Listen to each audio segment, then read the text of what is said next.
substance found by a southwest Arkansas man be part of a government test? Well, that's the question at the heart of a phenomenon called chemtrails, now getting widespread attention. Well, they say the government is dumping chemicals on us to control or manipulate the weather. And they say the unusual-looking jet trails in the sky are actually chemical-laden chemtrails.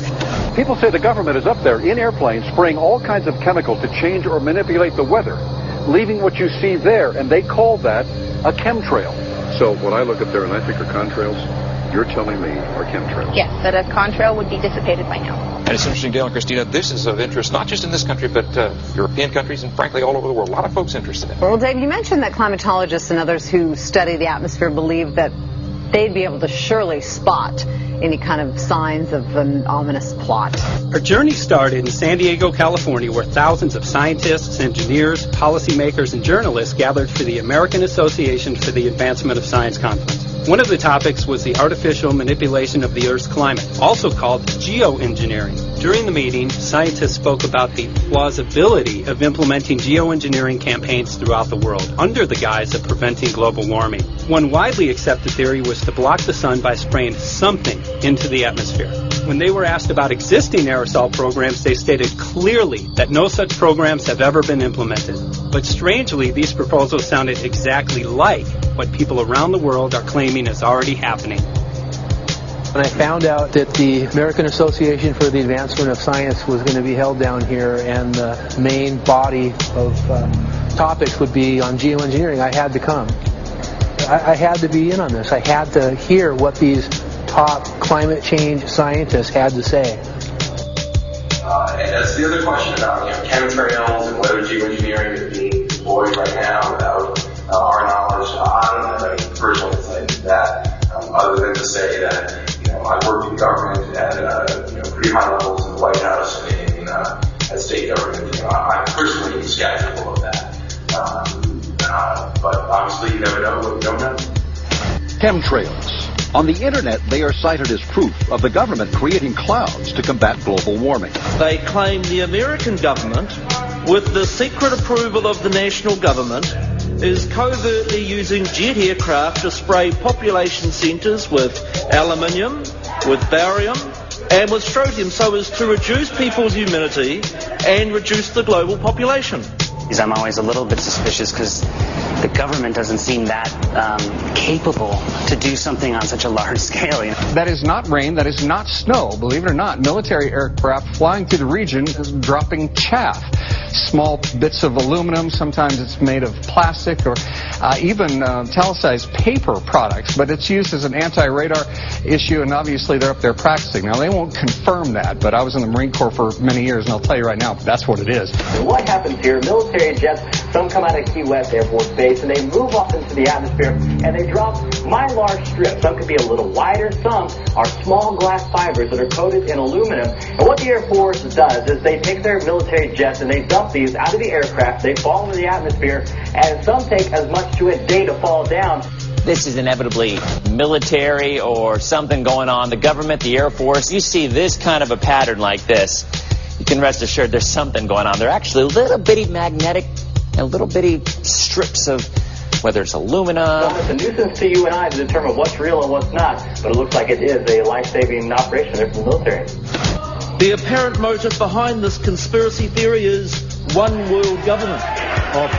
Order, I cannot hear. Mr. Speaker, I want to assure the House that both my ministry and my colleague, the Minister of Health, who have received correspondence on this issue, that this conspiracy theory does not have an iota of truth, and that the trails observed from aircraft simply come from jet engines. Question number 9 of order. And I think what an appalling example it is of the new Foreign Affairs spokesperson for the Labour Party that she's spreading conspiracy theories about the United States government.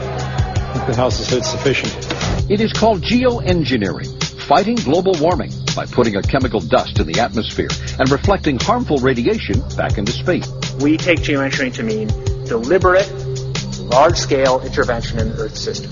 There are a variety of schemes that have been discussed for geoengineering. A classic example is injecting reflecting particles into Earth orbit. Nevertheless, there might be some good reasons to think about alumina. It turns out, first of all, there's been a lot of work on the environmental consequences of alumina in the stratosphere. The big deal really is that alumina has 4 times the volumetric rate of forcing for small particles as does sulfur. And that means you have 4 times less surface area for the same rate of forcing. And this is a much bigger deal. You'd have roughly 16 times less the coagulation rate. And that's the thing that really drives removal. So you could get away, we think, with much smaller mass fluxes. So that's why we see things like in the used aircraft patent from '89, they talk about aluminum. And that's why we're seeing in the surface water samples aluminum. And here's David Keith saying that aluminum has 4 times the reflective volume surface area. So they'd like us to think that we're talking about sulfur, but here they slipped up and let it out that aluminum is 4 times better to achieving their ends, and it sounds like it's going to be one they don't want us to know the effects of. The little picture is from a nanofabrication study, which shows you can make very high quality, and do this in just a jet in a very simple way, make high quality alumina particles just by spraying aluminum vapor out, which oxidizes. So it's certainly in principle possible to do that. There's a big literature that's already looked at that. And you could do that by either building new versions of these aircraft or even re-engineering existing aircraft. So there's some ideas of that. So you go to an engineering firm and you want this done. They don't say this is hard or unusual. They say, okay, yes, we could do it. Aerosol geoengineering looks like it is so cheap that the cost is basically not going to be an issue. That means that implementation decisions will be risk-to-risk decisions. The risk of doing it against the risk of not doing it. And it makes the problem of how we govern it fundamentally harder and different and novel. So I've told you that it's cheap to deliver materials to the stratosphere, and I'm convinced that's true. I don't think that will change. But I think the more we do research, the less easy this will look, the more complicated the environmental effects will look. And that's a good thing, because right now it looks too easy. So I think that if we do more research, we're likely to find out that it's harder and more complicated than we thought, and the side effects are harder to manage, and that's a healthy outcome that will make it easier to do the management. Of course, the opposite reaction is possible. It's an empirical question how people will actually react to knowledge about this. Another reaction is to say, if these crazy scientists are so concerned about putting CO2 in the atmosphere, they want to think about these things, and that might actually mean we should be more serious about the risks of CO2 in the atmosphere. And by the way, it's not really a moral hazard. It's more like free riding on our grandkids. And by the way, it's not really a moral hazard. It's more like free riding on our grandkids. Numerous air quality studies, including from CARB, California Air Quality Resource Board, have named submicron-sized particulates as being particularly harmful for human respiration. Through all the discussions today, I have not heard any mention of this fallout, and has this been studied, and also the effects of a highly reactive metal like aluminum on toxifying soils and waters? The question is, what would be the effects of these materials on human health if they came down into the stratosphere, in particular small particles and aluminum? So the collaborators of mine working on the aerosol scheme are actually folks from Carnegie Mellon who focused on human health impacts. And while we haven't published it, that was the very first thing we did, was do the order of magnitude calculation in level pencil and paper, but with an expert on human health impacts about whether there could be an issue. And for aluminum or other particles, there are a lot of toxicological things that need to get looked at seriously. But if you're just thinking about the sheer number of particles and the human health impact of small particles, the answer is, well, we haven't published it. That was the first thing we looked at with some of the leading experts who do epidemiological research on human health impacts, and it's not even close to being an issue. Clarify, so 10 megatons of aluminum dumped into the atmosphere would have no human health impact. So let me be more careful here. To separate out the toxicological, so the alumina we've only begun to research and published nothing. Alumina we've only begun to research and published nothing.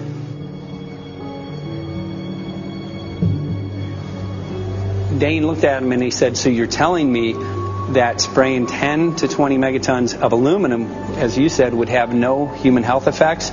He took a deep breath and he swallowed and he said, let me be more careful here. We haven't done anything serious on alumina, and so there could be something terrible that we'll find tomorrow we haven't looked at. And that, for me, that was the whole main point of what is going to be coming out to the public. It's the damaging effects of aluminum that are being found around the world in massive amounts. Here's David Keith confronted on this very issue, and he looked, at that point like they just let the cat out of the bag. Mm-hmm. We haven't done anything serious on Illumina, and so there could be something terrible that we'll find tomorrow. We haven't looked at it. They're proceeding because they have an agenda that's separate from trying to thwart this crisis of global warming. There's obviously several other objectives, whether it's depopulation, control, weapons aspects, communications aspects, all kinds of things, wild cards that we know nothing about. We don't really know, and I'm not going to attempt to speculate on exactly what the agendas are, but we can see clearly the agendas are not benefiting mankind. It's benefiting the agenda of the elite. And so I think the question is, how do you draw the line between some activity that is allowed and doesn't need global governance and activities that do require global governance? Dr. John Holdren has agreed to serve as Assistant to the President for Science and Technology and Director of the White House Office of Science and Technology Policy. I look forward to his wise counsel in the years ahead. My personal opinion is that we have to keep geoengineering on the table. We have to look at it very carefully because we might get desperate enough to want to use it. So what would we do if in year 2040 or 2060 there's a severe climate crisis, say widespread famines or Greenland sliding suddenly into the ocean? That the only plausible way in which we could start the Earth cooling this century is to directly intervene in the climate system, say by putting particles in the stratosphere. We do stuff in the stratosphere all the time, of course, and so it's not as though the stratosphere is absolutely pristine. But you don't want to have people going off and doing things that involve large radiative forcings or go on for extended periods, or for that matter provide lots of reactive surfaces that could result in significant ozone destruction. Maybe I'm putting a particle into the atmosphere because I'm trying to make money, or maybe I'm putting a particle into the atmosphere because I'm engaging in scientific research and trying to understand cloud physics, or maybe I'm putting this particle into the atmosphere because I'm trying to make it rain locally to seed a cloud and get more snow on our ski slopes. And this obviously raises all kinds of questions. It's hugely risky. It will likely negatively impact some people, but we might find ourselves in a situation where those risks seem worth taking. One of the things that really shocked me was in one of the breakouts they had the benefits of these programs and then the risks. Now the benefits, the one thing that was stated was the just cooling the planet. Some of the risks were ozone depletion, droughts in Africa and Asia.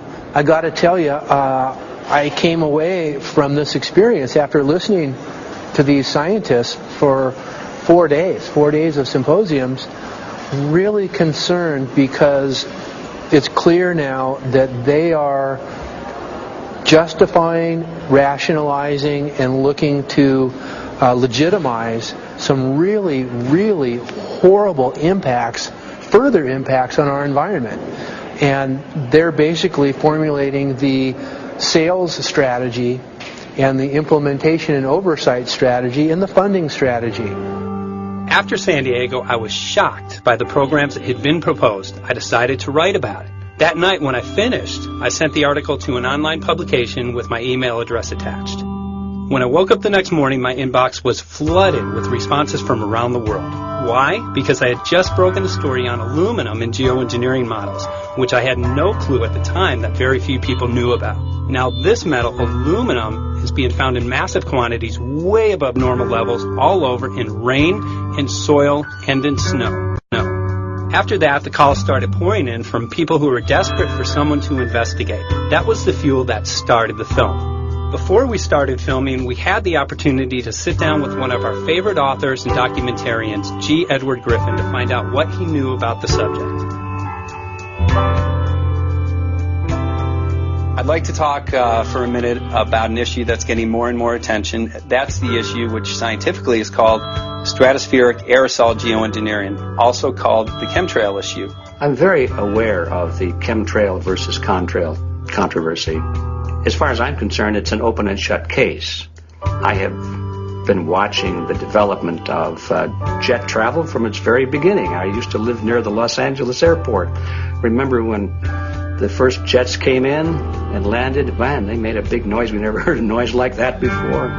And we used to go down and sit at the end of the runway and watch these jets come in and take off because it was a novel experience. I've been watching jets all my life, and I know about jet contrails. I've watched them. They're vaporized moisture, ice crystals, and they get out there in the atmosphere, and then they effervesce and evaporate and then disappear, and you can see them. Plane moves along, and the little white trail follows right behind it, and usually about 10 or 20 lengths of the plane or thereabouts, and then it's gone. And you can still see them that way, by the way, once in a while. So there goes a contrail. These other things we're talking about are not at all the same phenomena at all. These planes go by, and they billow out this white smoke, and it covers the sky from horizon to horizon. It doesn't dissipate at all. And they crisscross each other. And you see this thing cover the sky and turn it milky, and then people start having trouble breathing, and then you hear stories about the aluminum and barium deposits that they're picking up and the residue. And you put it all together, and I don't see how anybody who's got their eyes open and their mind open can come to any other conclusion but that somebody is spending a lot of money and effort to spray the planet. The question is, why? I have my own theories, but I hope that there will be some good investigative reporters go out there and get us the answer. I know that whenever it's finally discovered, and it will be, the people who are doing it will undoubtedly say, oh, well, we did it for you folks. It's for the greater good of the greater number. It's for the society. It's probably to prevent global warming. Or maybe it's to inoculate people against some kind of a dreaded biological attack. We can't go around shooting everybody in the arm, but we can spray them and save their lives. You see how good we are? We're doing it for the benefit of society. I know they're going to, whatever it is, they're going to say it was for your good, but mine. Think if we had the ability to steer hurricanes, and the hurricane was going to slam into New Orleans.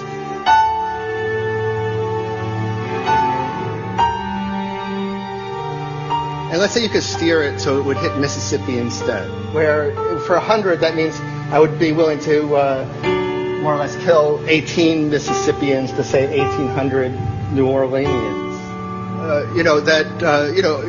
And if you do that knowingly, are you murdering those 100 people? And there's all kinds of equity issues there. Now, also, we might be wrong about our steering, and if we didn't do the research right, maybe our steering would intensify Katrina and even kill more people in New Orleans. And so this question of how do you develop the confidence to know that your intervention will reduce overall damage, and then how do you deal with the understanding that you might be damaging some people who wouldn't have been damaged before while saving people overall? The spraying appears to be mostly in NATO countries. I've seen it here in the United States. I've seen it in England. I've seen it in Scotland. I've seen it in Canada. And I've had reports from people who live in France. There's a grouping. There's a political grouping here of some sort. It's international in scope. It's not just an American phenomenon. It's international. And anybody that wants to investigate that, I think, has to take that fact into consideration. They're going to find a political grouping and a political motive here. But in my humble opinion, it's not in your good or mine at all. I don't know what it is, but we'll soon find out.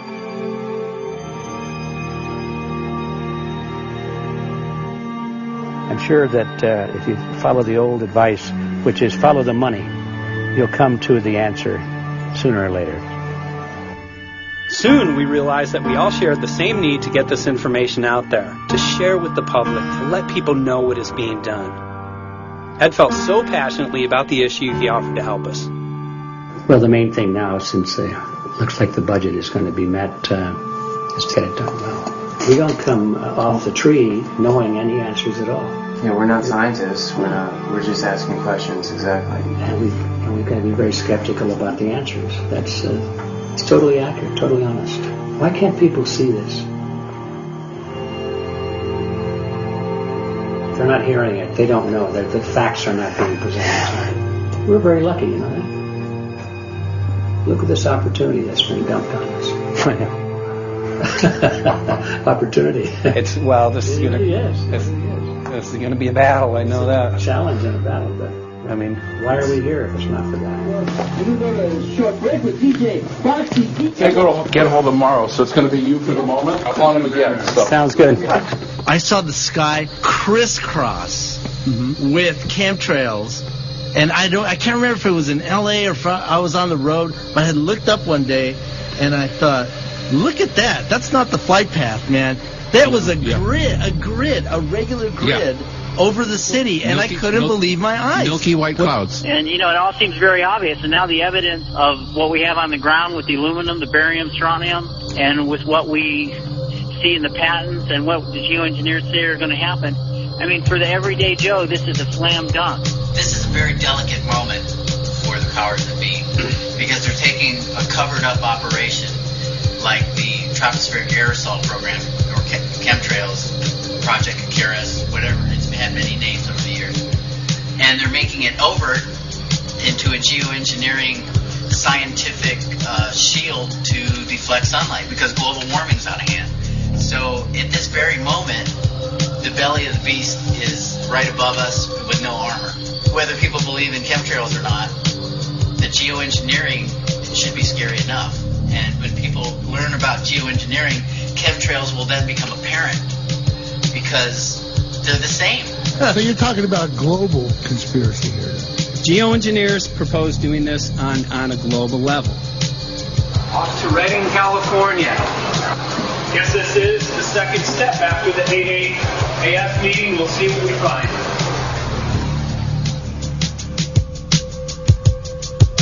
Right here in Northern California at Dana Wigington's house. He owns over 2,000 acres overlooking Lake Shasta. He told me about some of the challenges that they're having up here. Let's go and talk to Dane. We'll see, what's going on his property. We'll see what he's going through, and also what action he's taking based on the test results that he has.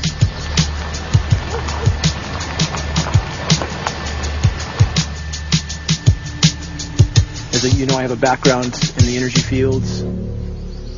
I worked in the first solar plants in the continental U.S. in the early 80s.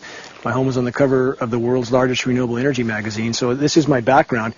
My goal has been to alert the public there is a mountain of toxic material falling on us, period. Before about 5 years ago, our skies were typically blue, and now you see it's covered with lines and haze. And virtually nothing you see on the horizon, nothing you see in the sky above us, is a natural cloud. I mean, it is virtually all the remnants of these aircraft lines that you see fanning out, spreading into clouds, artificial clouds. But the sky is a very dirty look to it. It's not the white cloud, blue sky that we had only a few years ago, but it looks like there's some sort of massive industrial activity or forest fires burning over there, and we see that typically every night. You see, even down to ground level, the clarity drops off significantly, and we don't see that except for the days when we have these long, lingering trails that spread and cover the whole sky. And on certain days, you can see these trails actually dropping vertically like a veil. We assume the particulates are descending, and we have the test to prove that we are being inundated with levels of aluminum and particulates that are literally tens of thousands of times what would already be considered high. So we're not talking about exposure to a slight percentage higher of these toxic materials.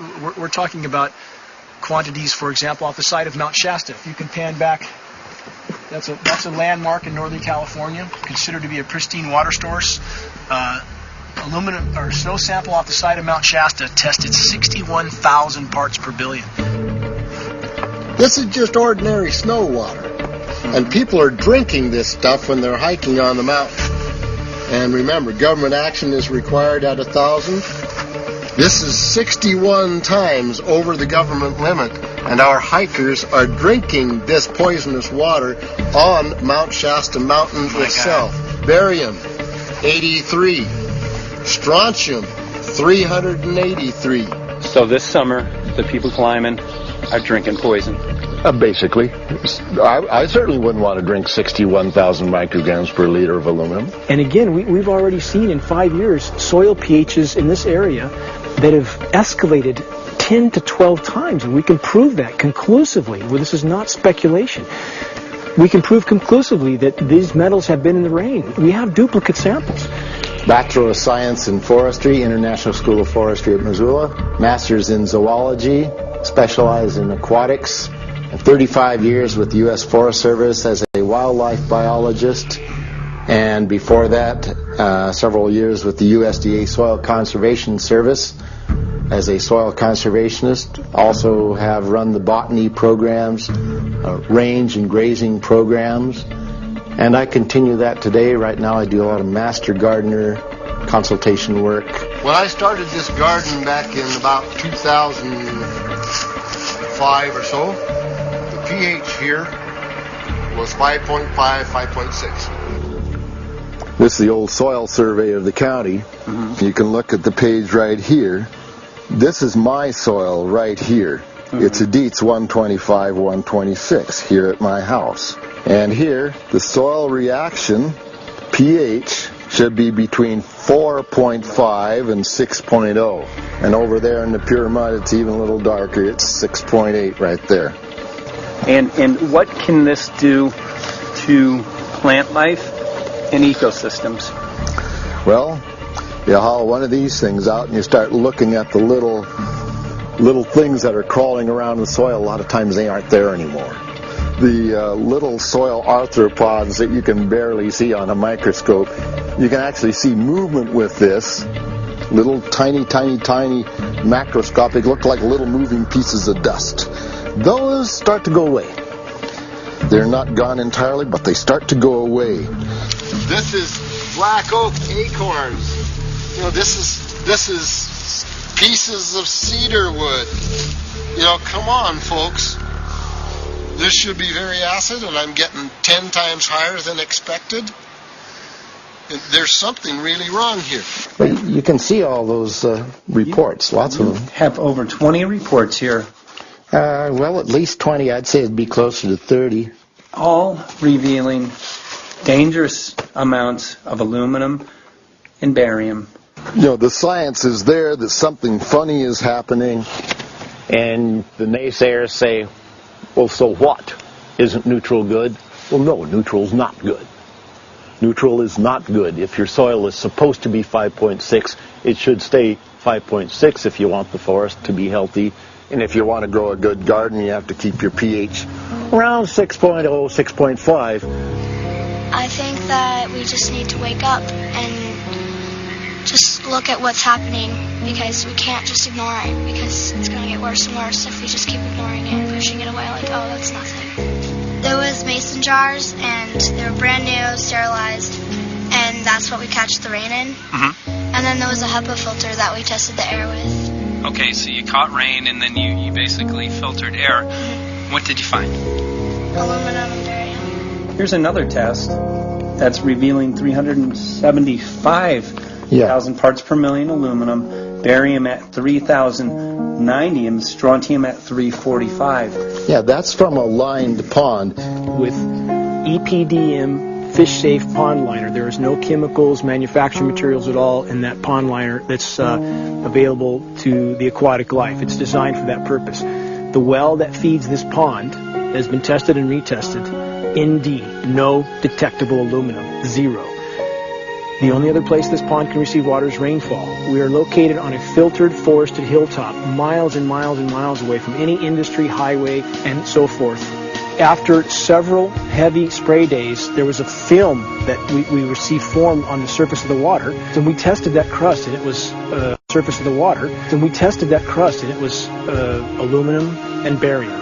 That after a year and a half's accumulation had 375,000 parts per billion of aluminum in it. It's literally toxic. We can say conclusively that what we see in the sky matches expressly what's outlined in numerous patents, and the materials on the ground match those patents. This material was not there 5 years ago. It is a recent phenomenon in the quantities it's in. It has escalated in some cases 50,000%. in 5 years in the case of aluminum. From our original baseline reading of 7 parts per billion, which was already high, it has escalated up to 50,000% in 5 years. And we've seen profound changes in that time. Dr. Leonard Time, PhD in chemistry, I cross-checked with him, and he says the oxides of aluminum, barium, and strontium will drive your pH into the coastal, from an acid soil like this up into the neutral. There's no question about it. And that's exactly what you see happening. Wow.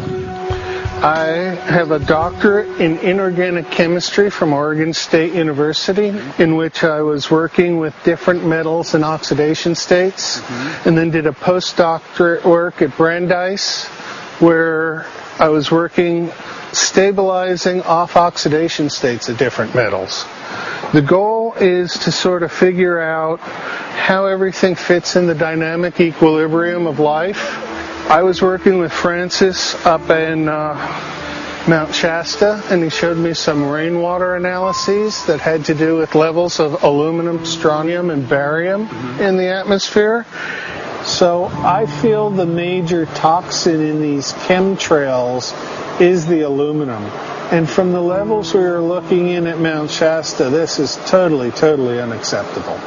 When you get to metals and biological systems, you're no longer talking about the bulk aluminum that people think about when they're drinking from soda pop cans and that. So once it gets to the aluminum oxide stage, it just forms a plaque within your arteries and shuts down life. When you take elements that normally aren't out in the environment and you start putting them in the environment, it raises some serious red flags. Aluminum is a very specific, nasty in biological systems.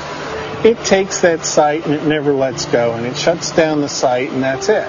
And so as you accumulate aluminum over time, it causes major neurological damage because it ends up as aluminum oxide that's essentially stuck in place and can't be flushed out by normal systems. At the core of everyone's condition, there's always some level of toxins. And aluminum is known to have cancer-causing effects. The half-life is decades. I think that we should be working on taking more of these toxins out of our environment instead of adding more toxins in. It's very concerning that if we add more toxins to our environment, that will be increasing the rates and risks of cancers. Even one patient is not worth it.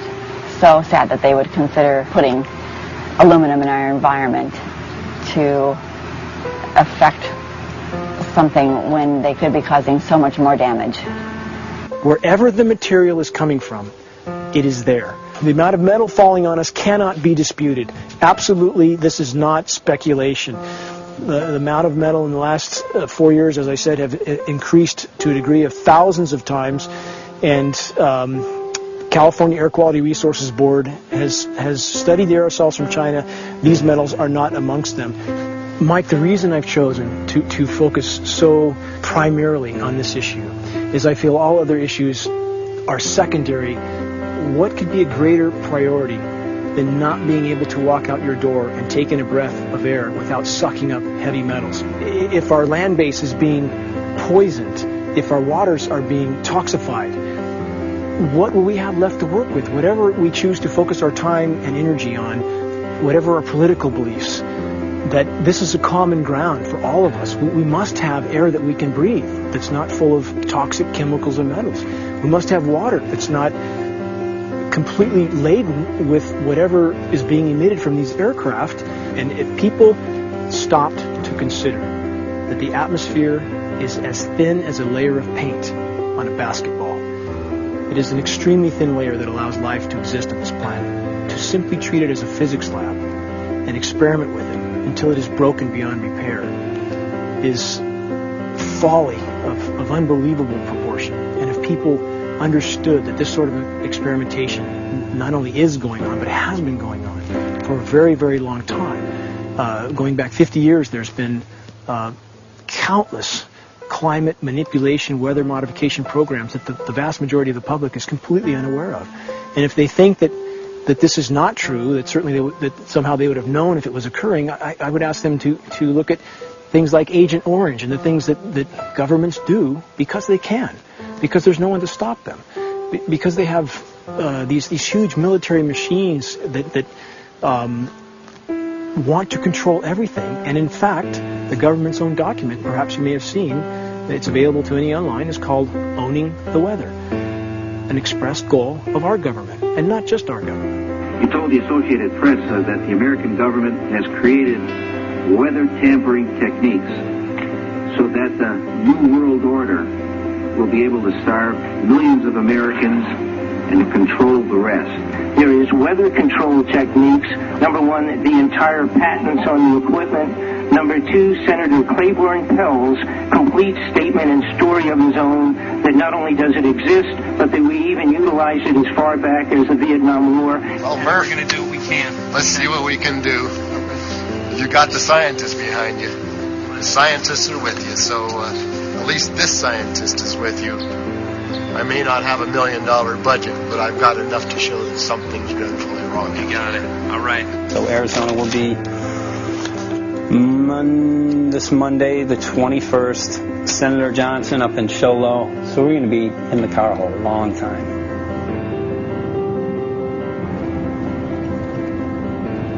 Well, it is such a pleasure. This is such my place back here, I'm telling you, Michael. But you know what? We love it. It's so private and it's so quiet and peaceful. And please come in. My name is Karen Johnson. I served in the Arizona State Legislature for 12 years. I was in the House for 8 of those years and in the Senate for 4 of those years. When you see a plane fly overhead, there's a trail that leaves the end of that plane, and it goes from one horizon all the way to the other as the plane flies across, and it begins to filter out and cover more and more of the sky in kind of ripples. It widens out and fills the whole sky. I mean, how could anybody think that that was the case? And then to live and to be underneath that and know that whatever is in that is falling down upon you and upon your animals and upon the earth. And I mean, it's frightening to me. And if people don't start really waking up and facing the fact that we've got people that are doing terrible things to us, and we had better wake up and fight back now. I mean, I'm the mom of 11 kids. I've got 35 grandkids. I mean, I've got a stake in this. I care about what is going to be left for my children. I care about it, and I'm extremely worried about what is going to be left to them.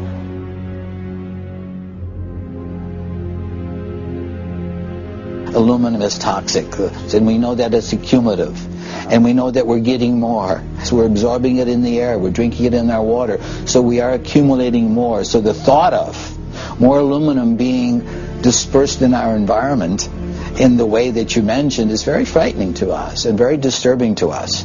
Those of us who have done any research on this are really quite concerned that we are ill-informed about this issue, and mostly that it's being done. Aluminum is toxic. We know that it is. We can debate as to the amount of toxicity that is going to be disturbing the body, but as far as really accepting the fact that it's accumulative, it's synergistic, then we have to conclude that it's not a good idea to put it in our atmosphere, especially when we know we're getting increased amounts, and especially since we know that the scientific communities around the world are pointing a finger at the heavy metal toxicities, at the toxicities that we're absorbing in the day-to-day food that we eat and the air that we breathe. The concern is off the charts about why is this happening? Why is this being allowed to be sprayed continually all over the United States, all over the world? Who is paying for this?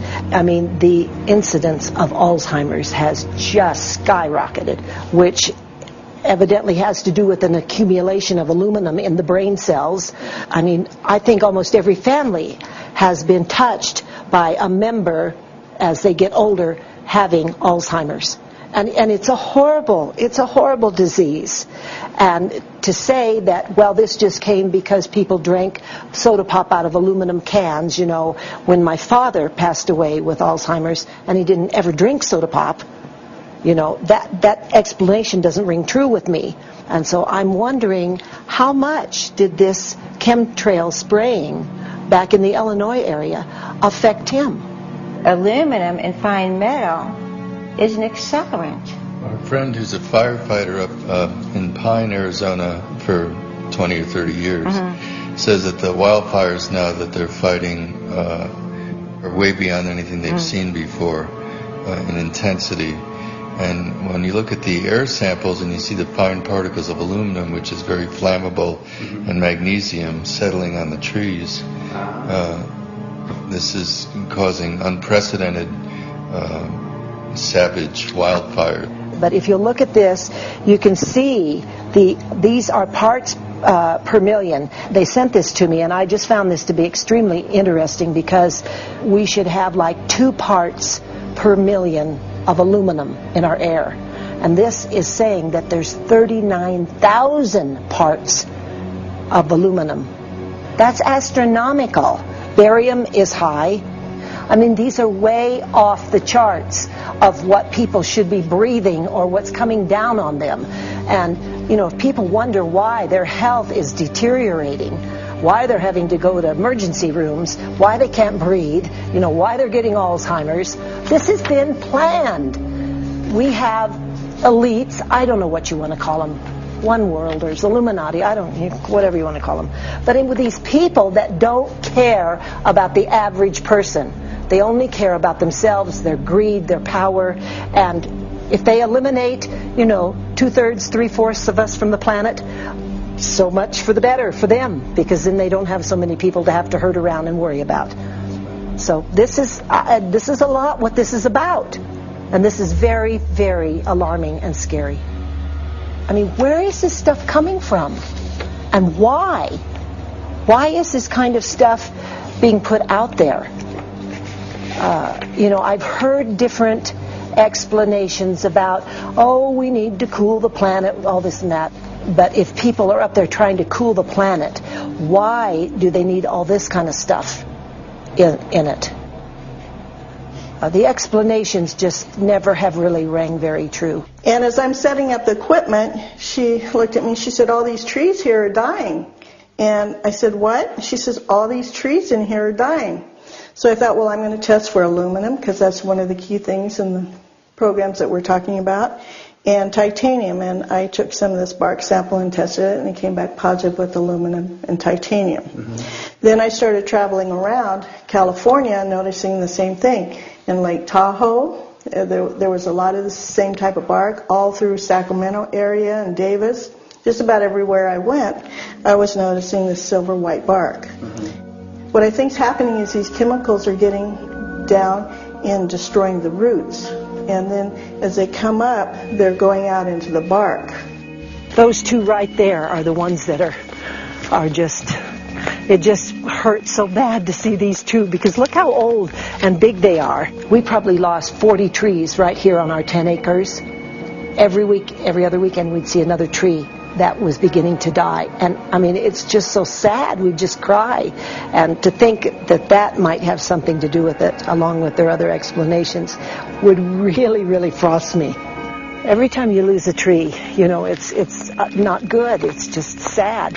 And there's another one over here in this little group of trees here. Don't you feel better when you stand up and fight than if you crawl down in a little hole and go to sleep?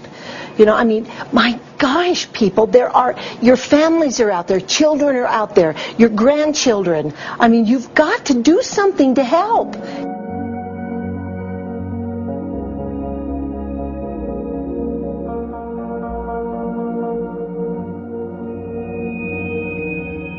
My greatest hope is to get people to question. And, hey, if they don't wake up while we're there, I'm hoping to plant some seeds. We're going to the most beautiful place on the planet, Hawaii, to see what's going on, collect some data.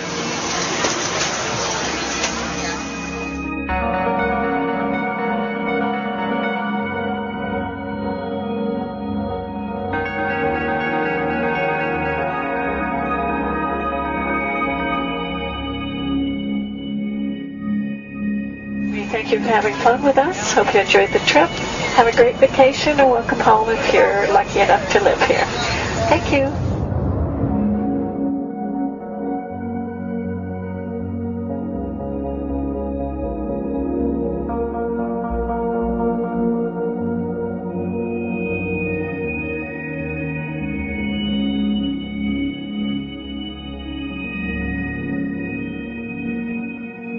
The whole valley's off the grid, so it's either solar, wind, or generators.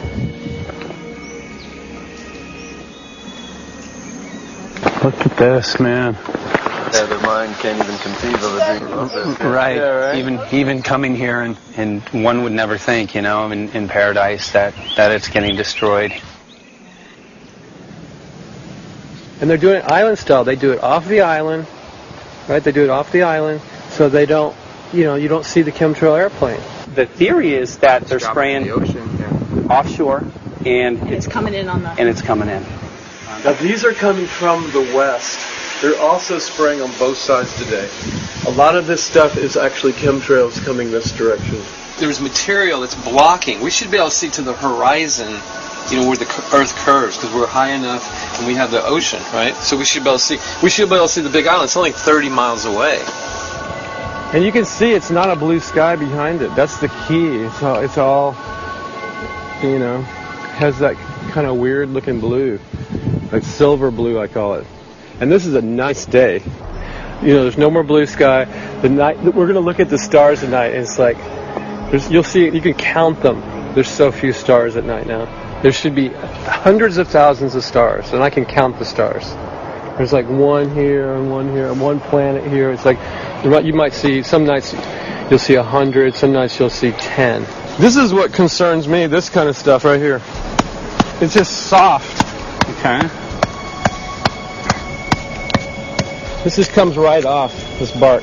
That's not natural. But I've seen hundreds of thousands of coconuts, and I've never seen it falling apart like that. Look at this, you guys. I've never seen anything like this. I used to trim trees all the time in the Big Island. I've never seen anything like that. That's why I'm concerned. Not an easy task that you have here on the island. I could see the skepticism because it is so far beyond anybody's reality. It's amazing. It's just amazing to try to look through somebody else's eyes. Like my eyes, I can see this it's like night and day, and other people it's just the illusion is just so deep. What do you think would happen if everybody awakened to what was going on and what the plans were of geoengineers? I think they'd have a revolution in Hawaii. If people really understood what was going on. What's your concern for? I know that you love the land here. What's your concern about the chemtrails? Well, that we won't be able to live here and grow our own food, and that our health is going to be compromised. Do you think it already has been? Yes. And the thing is that they're doing it every day here, every day. So it's hammering, micro doses every day. And then, of course, it's getting in the environment, and of course, it's weakening the plants. And it takes a couple years for this to actually weaken the plant. So we are asking for GMO taro. We're asking for GMO papaya because we can't grow our natural seeds. We can't be sustainable. We can't truly, be here as God created us to be. And so my friend convinced me to do a hair analysis on my daughter. So we went ahead and cut close to her scalp and got some really recently grown hair and sent it in. I was just sure that my daughter's hair was going to be so clean with the lifestyle that we live. And lo and behold, it came back and her levels were really high in aluminum. This is the chart here. This is the reference range, and this is where my daughter is. 23.1 aluminum. The skies are covered with a white mist, and I look up at night anymore and I don't see the deep, dense stars that I used to, and I can't help but think this obviously has something to do with my daughter's health. I don't know where else these heavy metals are coming from. Yeah, I mean, look how old she is. Yeah. She's been isolated here. Here, and she's... here. Anybody looking at the situation would be like, this is paradise. This child should be like superhuman. Organic foam, and here you are getting all this heavy metal stuff. She has highest level aluminum on the chart. Never had a vaccine either. Folks, these people are playing God. They are playing God. They're manipulating the weather, and they're spraying stuff into the sky. They are trying to geoengineer everything, including your plants and trees and your ocean. Well, tonight, we're just hoping that instead of not looking at it, you start looking into it, because I really believe from the bottom of my heart that we are in a real crisis. I really do. They are proposing dumping 10 to 20 million tons of aluminum into the upper atmosphere. What does aluminum do? It changes the pH of soils, which is toxic to plant life. Also, it's very toxic to human health. Are they doing it? Well, let me tell you about my experience and what we found. We have much evidence that not only suggests, but I believe prove that they are happening. Jeff, what's going on? And as I promised, we're joined right now by a very special guest, Michael J. Murphy, currently on location in Hawaii. He's working on a documentary film called What in the World Are They Spraying? Michael, welcome to the program. Great to speak with you today.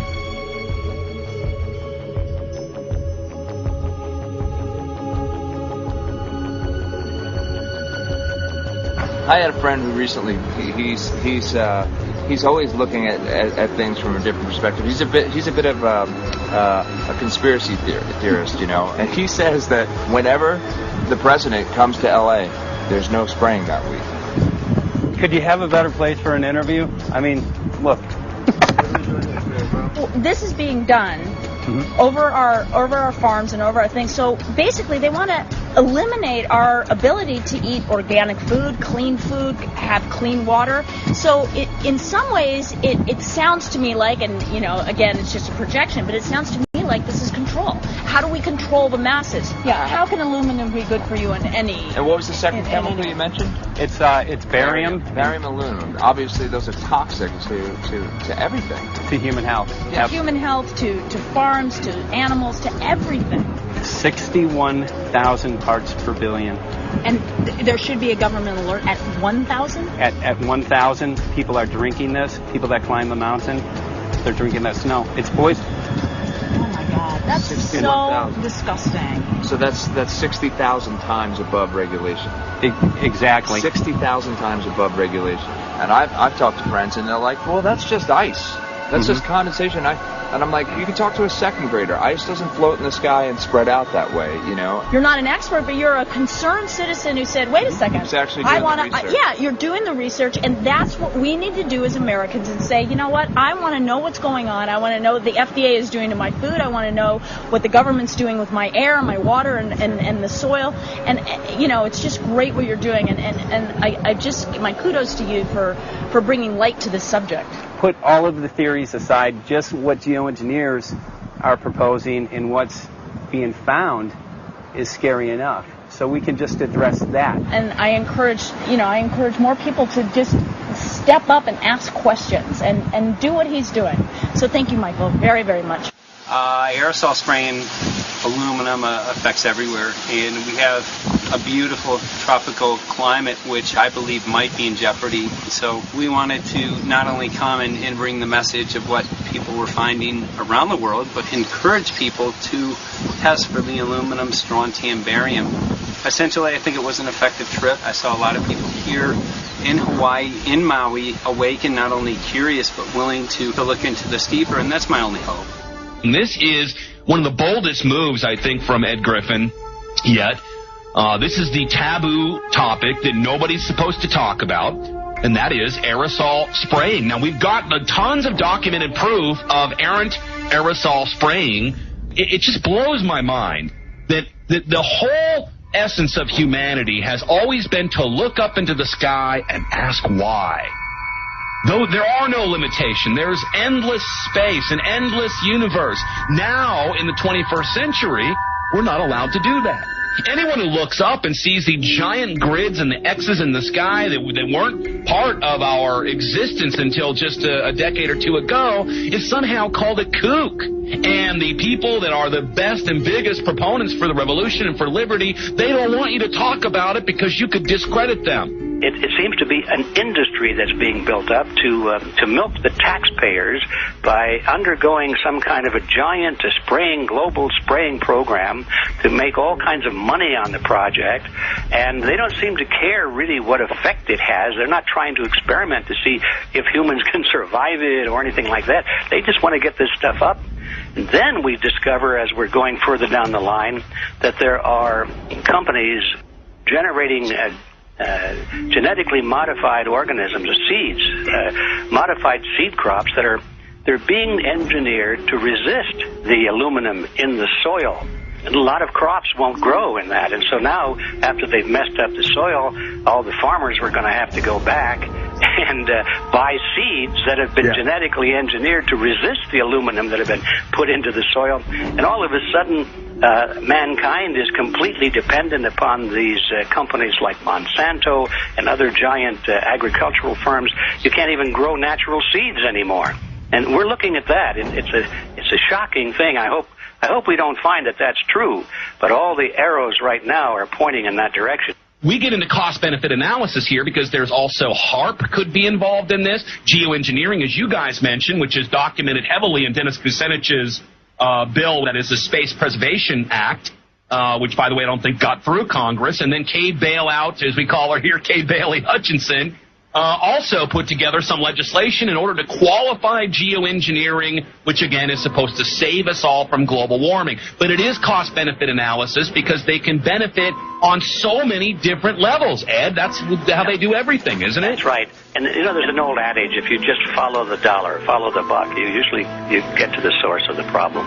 And it looks to me like there's a tremendously profitable industry being built up right now around this concept of geoengineering or weather modification or reducing global warming and all of these other things that can be sold fairly easily to an unsuspecting public. They all say, oh, well, that's good. We don't want global warming, you know. And so they put up with this, and they don't question, they don't criticize. But behind the scenes, you see a whole industry being built up, which is, as I say, tremendously profitable, and the money for all of that is coming from the taxpayers. And it's a scam is basically what it is. We're just focusing on the one area that is real easy to prove. There's no speculation in the area that we're going into. They definitely are doing this geoengineering. They definitely are talking about it. They're working up formulas for it. They're putting together strategies for it. They've got funding for it. Everything is in place. We don't even have to go into those other areas to make the case. Okay, let them believe that, but at least they must understand that there's no question that they're talking about it and planning to do it. And so shouldn't they be equally alarmed about what they're going to do if it can be shown that barium and aluminum and some of these other toxic metals are very destructive to the planet and destructive to human health? Isn't that enough? You know, how many issues do we need to crank into this? And so, you know, if you're going to kill the planet and kill the population, do we need any other reason to be alarmed? What in the world are they spraying? Thank God people are asking this question. That's all we want. We just want to be able to ask these questions. Our good friend G. Edward Griffin, all these years, Mike Murphy and Paul Wittenberg are doing this great effort with your help. This is a community effort to get people real information. What in the world are they spraying? Any final quick comments before we're out of time? And my only final thought is that we asked the question, what in the world are they spraying? And we now know what it is. And folks, you're not going to like it.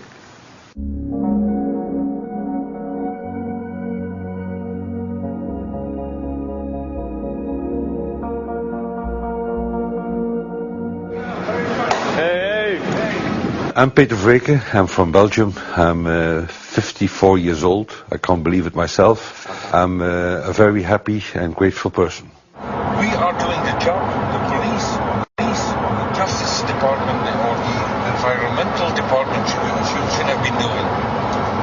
And it's really essential that it's going to be a grassroots revolution. I think God's on our side because we are not fighting against, but for. Yes, we're fighting for. I was in the council for about 25 years and also a period as the mayor. So from that moment on, 10 years ago, everything started to change. I started to get a picture of what is really going on. And it became crystal clear to me that we, humankind, have been manipulated and dominated and exploited for centuries. So, and this chemtrail phenomenon made me angry because I was so helpless. You can decide what food you're going to eat, whether you're going to smoke, what water you're going to drink, what kind of life you're going to lead, but not with this phenomenon. Then you are just a victim. It's only a game. And there have to be good guys, and there have to be bad guys. And luckily, we are in the position to be able to play the role of the good guy who has the chance and the opportunity to overcome. The relays that we shared with them, my heart just dropped because it was such a beautiful way to live and such a peaceful way to live. I left thinking, what's this going to be like in 10 years? Is everything going to be killed off on the property? And if it is, how are they going to get their food source? Are they going to have to take a class, and get certified by company XYZ? And what are the requirements for that? And that really is the end of freedom. I'm concerned about that. I definitely, I really am. Yeah. I learned to say everything is now as it has to be now. And everything is going to be okay. It's going to be all right. It's going to be okay. Yes. I have this deep feeling that in the end we will prevail because we have the right on our side. The cosmos is helping us. And I have this strong feeling that we are being supported by entities and by forces we can't even imagine.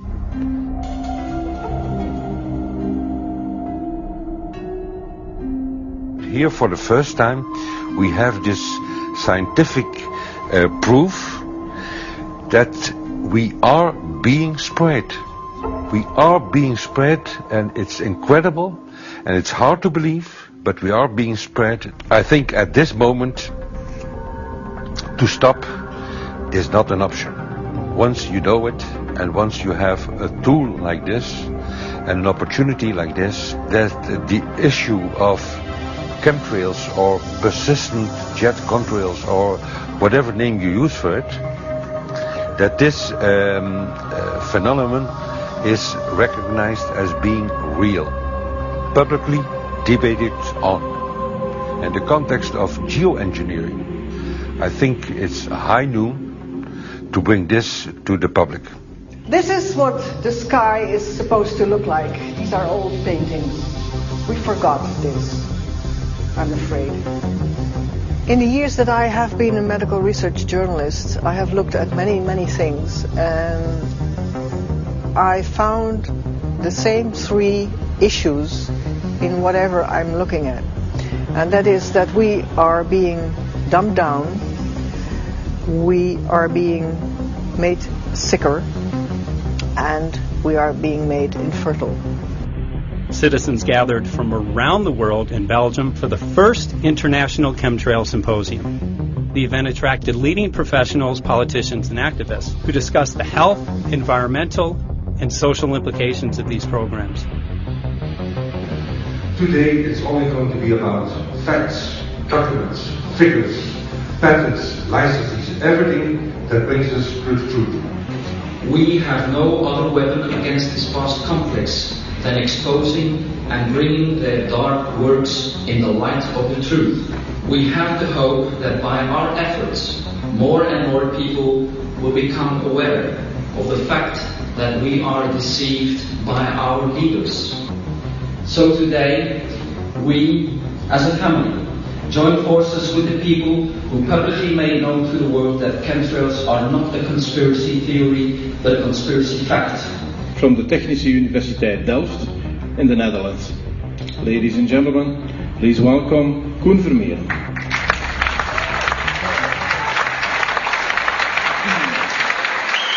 Well, I'm Koen Vermeeren. I'm a university professor of Delft University of Technology. Usually people are with their heads to the ground in their own two-dimensional space and they don't look up. But if you do, you see more and more spaces like this. And it worried me too. I have no explanations to our students about these phenomena. And then I studied it myself and I found out that I couldn't give them the answers they wanted, because I think that the phenomenon is not natural. It's not natural what is happening, and the explanations that are given to us are not enough for me.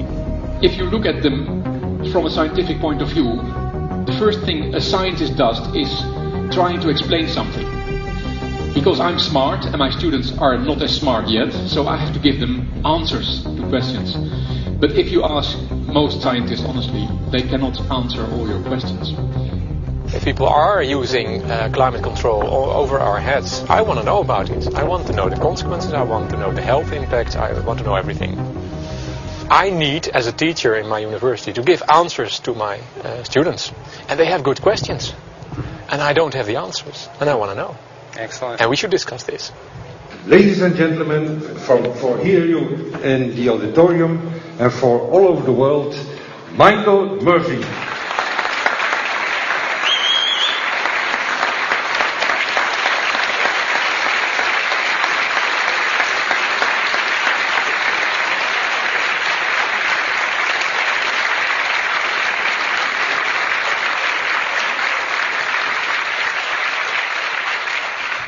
Well, thank you very much. It's definitely an honor to be here in Belgium. The people who are in power control everything. They control the markets, they control us, and now they're even controlling the weather. And they can use that for warfare applications. The one thing that they cannot control is what God had originally made, and that's natural organic seeds. This is called the Hegelian dialect. It's called problem, reaction, solution. The problem here is massive amounts of aluminum, things starting to die. The solution is Company X that says, hey man, you're not getting yields on your crop. Everything's dying. But I got the solution. I got a seed that will grow in this environment. The only problem is now you have to start buying from me. We're a little concerned that maybe part of this agenda could be to kill off anything that's natural and organic and re-engineer it with aluminum-resistant GMO seeds. Many may know we just got back from a week of filming in Hawaii, and it was an incredible trip. A big concern for the people there is they're beginning to see softening of the coconut trees. But their concern is that these programs may again be part of a broader agenda to destroy anything that's natural and organic, so that the corporate redesigned GMO foods might be the only source of food for people. I didn't anticipate so many people, young and old, who are interested in this phenomenon and are concerned about it. And I especially liked the address that the young girl gave today, only 17 and already making an address to the audience. That is, well, incredible. My name is Sofia Xenidis. I am 17 years old. It is quite scary to know that the air we breathe is not what it's supposed to be.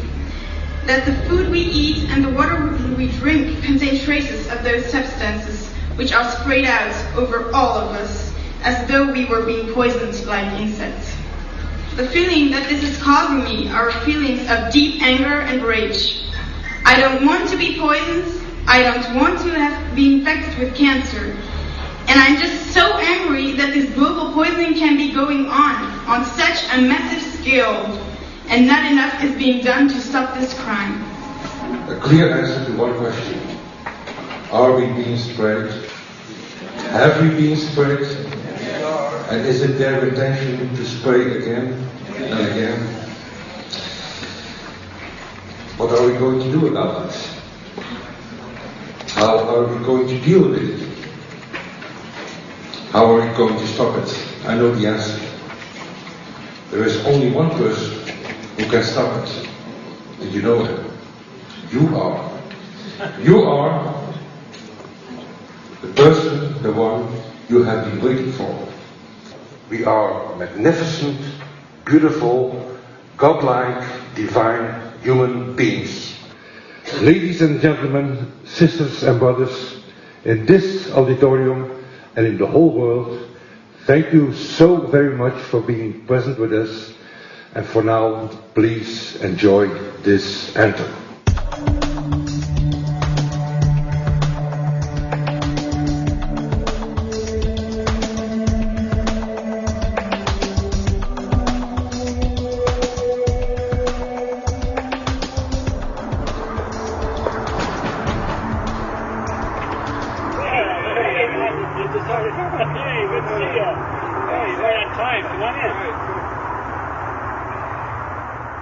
So, anyway, I'm glad that the weather's been good for you fellas so far. Just think if we were doing this in the wintertime, you might, if you're going to Washington, D.C., you might run into snow. Thank God we're not. That's right. You know, it's interesting because of the different weather modification programs. There's something like, I think, right around 32 in the continental U.S. alone going on. So the theory is that geoengineering is in part weather modification. You know, Mike, that's a very good point. There are so many subsets connected with this issue of geoengineering. People are writing to us all the time with information about the connection to global warming, the connection to weather modification. Some people think there's a connection with Morgellons disease. Others think it's kind of a means of transmitting electromagnetic impulses from the HAARP antenna system up in Alaska and Siberia. Boy, it gets your head spinning. And each area, I think, is worthy of investigation, but we have so little time. I think it's wise for us to stay focused on just the aerospraying and the toxic effect of these chemicals and the destruction of the planet and the damage to human health. What more do you need than that to convince people that we have to put a stop to it? So to stay focused, I think, is our mission on this one.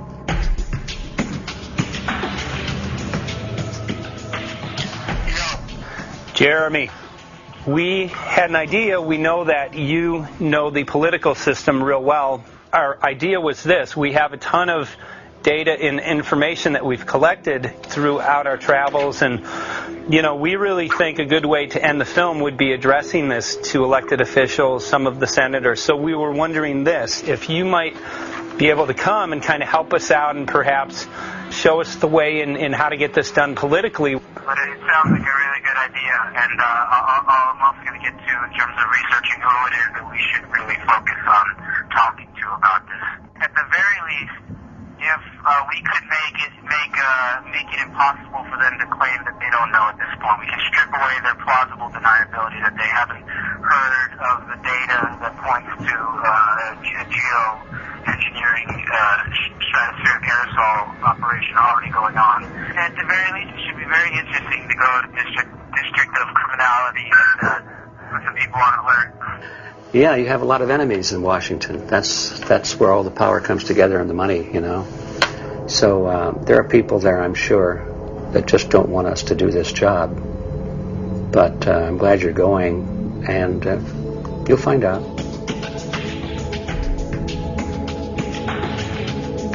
We took the data to Washington, D.C. There we presented our elected officials with the following letter.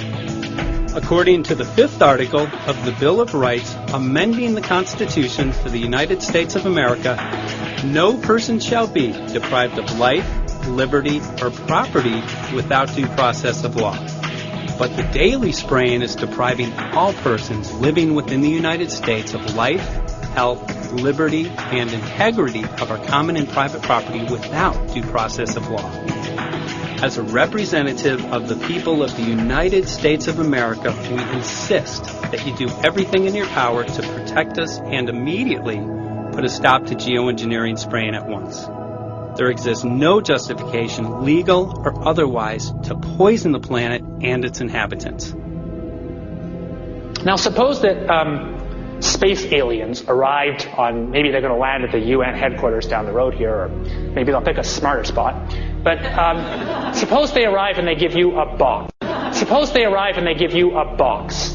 And the box has 2 knobs. One knob is the knob for controlling global temperature. Maybe another knob is a knob for controlling CO2 concentrations. you might imagine that we would fight wars over that box because we have no way to agree about where to set the knobs. No global governance, and different people will have different places they want it set. Solar engineering is like chemotherapy. No one wants it. But we all want the ability to do chemo and to understand its risks should we find ourselves with dangerous cancer. How long does it last up there? The lifetimes are years. What, years? A couple years. And then it precipitates out, or? Yeah, that's correct. No toxic side effects that we know of? The thing we always wonder about is the unknown. Yeah. So if you're thinking about, say, the acidification, it's clear that's not a problem. There's several studies that showed that. Right. But of course the concern here is with so little research, there may be some unknown that comes out of left field that bites us. My name's Mike Murphy. I'm a filmmaker in from Los Angeles. We're covering an issue called geoengineering. Okay, thanks guys. Senator, quick question about the issue of geoengineering. I'm afraid I don't know what you're talking about. And wondering if you were supportive of geoengineers' proposals of spraying 10 to 20 million tons of aluminum into the atmosphere. I should really get a briefing paper on it before I get an opinion. Oh, not a problem. Are you aware of the issue? Not completely. At all? Okay. Do you have a letter from constituents, and people have concerns? Yeah, We're making a documentary about the I don't know. You guys have credentials to be here? Yes, we do. We pass through security as well. Endowed by our Creator. I think so. Please don't touch my property. You're lying. No, why? What did we lie? What did we lie about, sir? No, we're not. What are we lying about? Lying about what? It's a little unusual, huh? I haven't heard that. You're not aware of it? And it appears that these programs have already been deployed. You know, I had to look at that proposal, and so, why don't you let me review it? I can do that. Are you aware of? Actually, I'm going to go. Yeah. Let me go ahead and get that. I will take a look at this, and I will act accordingly. General, this program, this openly covert program of the aerosol spraying, stratospheric aerosol spraying, geoengineering, using tons of aluminum, spraying it up in the sky. I have no idea what you're talking about. Okay. Commonly called chemtrails, sir. When you were the head of NEMA, did you see the aerosol trails? Mike Murphy, filmmaker in Los Angeles. Hi, sir. And we're covering an issue called geoengineering, and wanted to know if you're supportive of geoengineers' proposals.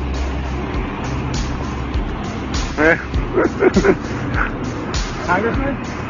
Hey, Congressman. I'm wondering if you're supportive of geoengineers' proposals, which is dumping 10 to 20 million tons of aluminum into the atmosphere. I'm familiar with that. Pardon? I'm familiar with that. Okay. Could you make an appointment to my office? I'm not supportive. I haven't looked at it close, so I don't. Have you heard of the issue? Because it's becoming mainstream in public, and there are actually congressional committees which are being formed to talk about these programs. Mm-hmm. Yeah. Well, I think when we drop anything into the atmosphere, we should know prior to the effect of that, right? Yes. And if we don't have the knowledge as to what the effect will be, we shouldn't do it. I think there are 4 different options for thinking about deployment of geoengineering. The first one would be we just ban it. I would argue that one does not want to get too firm a restriction in place on small-scale studies early on because it'll tie the science hands. I think what the science community ought to be trying to do is say, if you do small-scale stuff inside this space, and it's a scientific question what that space ought to be, there shouldn't be a lot of oversight and restriction. Congressman? Excuse me. Hi, I'm Mike Murphy from Los Angeles, covering an issue called geoengineering. These guys are running from the geoengineering issue. I wonder why. I'd have to talk to my staff. I don't know what your details on that are. Have anyone made you aware of the issue, or? Sir? Congressman, your committee talked about geoengineering last November. Are you in support of those proposals? I'd love to give you a paper.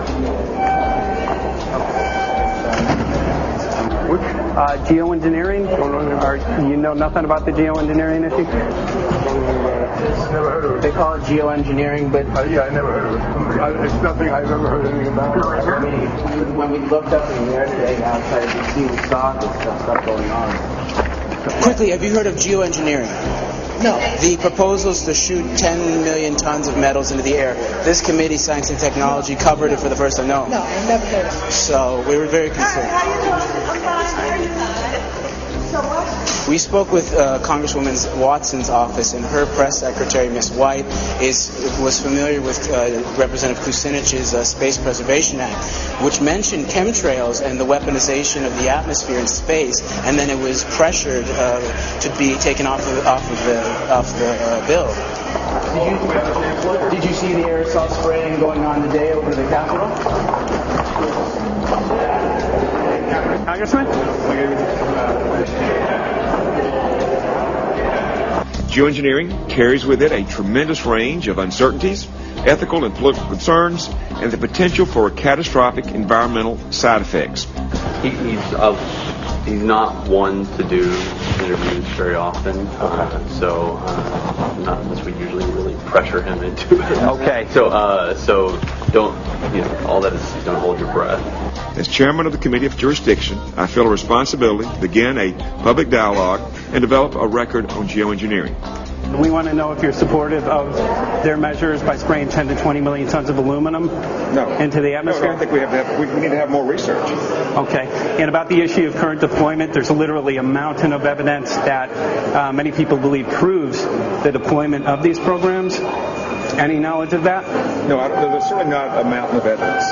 But I do support research into geoengineering, and I also support looking into the international governance of that. Okay. I hope anybody that has studied it knows, at least I think, that it's a radical proposal, and I hope we don't have to use it, but there may come that point in time where we do. Now, if we could provide you with the evidence that suggests that these programs are and have been ongoing, would you be willing to address this publicly? We've had about 3 or 4 hearings on it. We have addressed them publicly. Well, not about the proposals, but about the current deployment of these programs. Citizens. I don't support the current deployment. I think we need to have more research, and they have consequences that go beyond one nation, and so I think that there needs to be governance to that. Governance is not simply an issue of deployment, but governance before deployment in terms particularly of large-scale scientific fieldwork. I concede that on this subject and in general, it's not popular to talk about global rules. And when these people started talking about the need for UN Security Council oversight, a supranational environmental security enforcement with a strong mandate by the UN, it really is clear that they're looking for a global power behind the manipulation of the environment. But I do think it needs to be sort of an international kind of treaty that does tie and bind all nations into a common fate. It is a common fate. And unfortunately, it's not just big governments that could do this. It is small governments. It is billionaires probably could figure, I'm going to save the world all by myself, and I won't bother to mention it. How do we decide when there's a planetary emergency? Whose hand is on the thermostat? How do we decide when to start it? There's no way to do that right now. And what if we do start doing it, and then by some problem with the technology or with the will, we can no longer do it? In a year or two, the aerosols will come out of the atmosphere and temperatures will shoot up at a rate much faster than it's going up now. And it's that rate of change that's hard for us to adapt to. So once we start it, we'll be sort of locked into doing it for a long, long time. And so with basically no end in sight. Boeing would pursue this to make a profit, right? I mean, there's financial motivation to do this. Let's see. So let me not speak for Boeing. Is that allowed? Okay. Yeah, well, it is what it is. No, but someday, if the U.S. is going to decide to do this stuff, they're going to look to a company who can do it, and you want to be positioned. Boeing would rather get it than Lockheed Martin. So certainly we have an industrial base that helps the country take on technologies and large-scale challenges like national defense. And we do that both for a profit motive as well as, I think, as a national service. So I think it would be truly disastrous if, we discovered a few years from now that there was a black program that some government had stood up to sort of learn on the quiet how to do this. It's pretty clear you can cool the planet, but you will not and cannot bring it back to exactly the same climate state you started with. So you may or may not, and I expect we'll have a lot of back and forth about how useful it is to ameliorate the risks of climate change. I think there's a good evidence it probably is useful, but we don't know. But it certainly can't get you back to exactly the climate you started with. I think everybody agrees with that. Do you think you'll see deployment in our lifetime? Let me say I hope not. Al? I would agree. I hope not. I hope not. Okay. I see this as something like an evacuation plan. That you build big dikes. Maybe that's the emissions reduction to try to keep the flood from wiping you out. But that if that flood should come, that you'd like a plan for what to do in the event of that catastrophe. So I see these options more as a catastrophic response option and not as a way to reduce risk of everyday climate change. You would advocate mitigating consumption of beef as a means of accomplishing your objective? Yes. How would you suggest going about that? You can't. I mean, it's your job to decide what to tax and what not to tax. Obviously, if you wanted people to behave differently, you give them incentives and disincentives for behavior. But I'm sure that's the answer you wanted to hear, Mr. Smith. If only my time had not expired. Thank you, Mr. Chairman. Because there's literally aluminum and barium contamination found around the world, believed to be from these programs. Like, look today over the Capitol, looks like they're deploying some type of aerosol. Did you see it? No, I didn't, but good to see you. In the James Bond scenario, some rogue rich guy puts some airplanes in the air and sees the clouds. What is to prevent that? Okay, are you aware of the issue? You do it through the... Are you in support of those proposals? What is your take? I don't know anything about it. You're not. I have to get more information. I've got a chair here. Okay, we'll give you a letter on this. Yeah, this is a letter from constituents. Okay, great. Thank you. Excellent. And many people believe that these programs have already been deployed because mass contamination has been found. Geoengineering programs, stratospheric. Got it. Yeah. Spraying from airplanes. Okay. So what is happening? People from around the world are finding contamination. Let me take care of this and I'll talk to you when I come back. Thank you very much. We see that even though we might make the average temperature of the planet about right, the rainfall patterns change some from today. And some places become warmer and some places become cooler. So there are going to be winners and losers in this geoengineering activity if we were to do it. But nevertheless, as David has said, there are reasons why we might consider doing it. Many people are deeply concerned about it because of the toxicity of aluminum, and it has been addressed to Congress in various committees. Would you take a look at a letter from some of your constituents addressing the concerns? Excuse me. Okay. Can I give you a letter from constituents? Are you aware of their proposals of dumping? Gotcha. Thanks.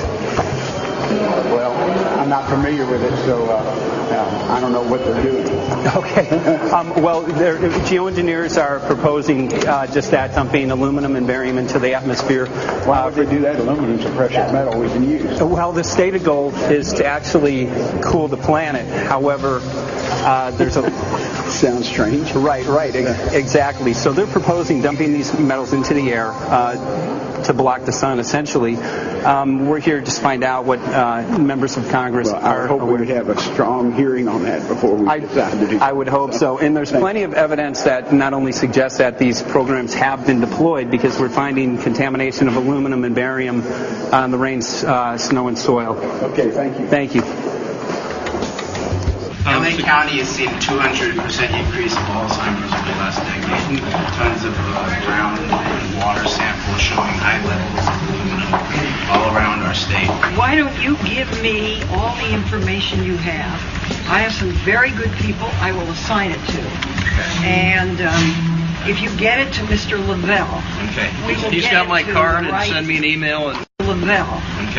He's got my card and send me an email and Sounds great. We'll be in touch. We are investigating this, and there's literally a mountain of evidence that suggests that these programs are move that mountain over to us. You got it. Take a look at it. And look up, keep looking up into the sky, and you'll see some of it. Oh, okay. You will. You can see the aerosols being sprayed out of airplanes quite a bit. Okay. So thank you. Yeah, the future of humanity is definitely dependent on it. So we're counting on people like yourself to take some proactive steps. So thank you very much, guys. You're very welcome. Appreciate it. Thank you. Right.